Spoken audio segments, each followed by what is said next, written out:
Oyez, mais qui va là? Mais qui c'est celui-là? Le milliardaire le plus riche de l'univers. Hurrah! Et donc la presse n'est plus libre. Ça veut dire, non, mais vous dites carrément, c'est 10 milliardaires qui possèdent quasiment toute la presse. Le montant du salaire de Claire Chazal à la présentation des JT du week-end de TF1, 120 000 € par mois.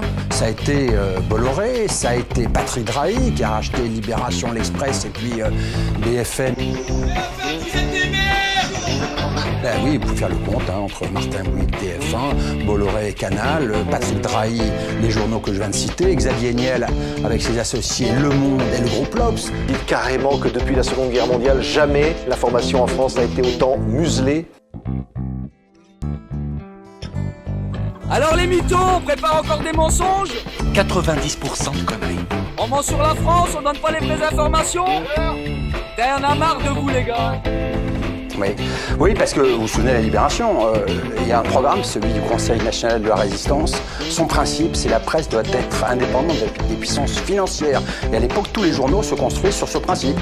Le Monde, c'est un journal propriété de ses journalistes. Le Parisien, c'est une coopérative ouvrière. Or, progressivement, ce legs d'une presse libre, indépendante, qui est le garant de la démocratie, a été balayé. C'était moi. Elle m'a dit je suis sioniste, et je t'en prie, ça me pose un problème. Ça me pose un problème, dégage. Dégage, va prendre la faute, dégage. Allez gros mythos, BFM les menteurs. Ils croient qu'ils vont encore durer. Ben non, c'est fini les gars. De moins en moins de gens vous croient les mecs, et ça va faire que descendre.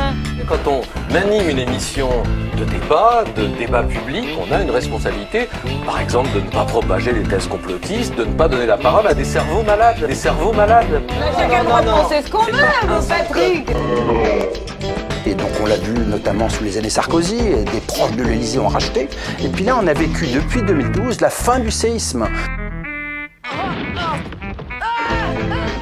Ils se sont laissés aller avec des informations, à diffuser des informations qui étaient fausses. J'accuse donc cette chaîne et je porte plainte auprès des tribunaux français et devant les tribunaux internationaux. Nous avons discuté avec des familles de victimes des attentats du 13 novembre qui nous expliquaient qu'elles ne se sentaient pas vraiment concernées par cet hommage, pas concernées dans le sens où elles avaient un peu l'impression de voler. Sophie Ebrard, Sophie, on vous arrête, petit problème technique, on vous entend très très mal.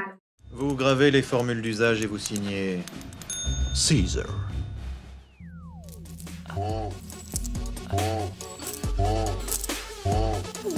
Wait, you can make gold?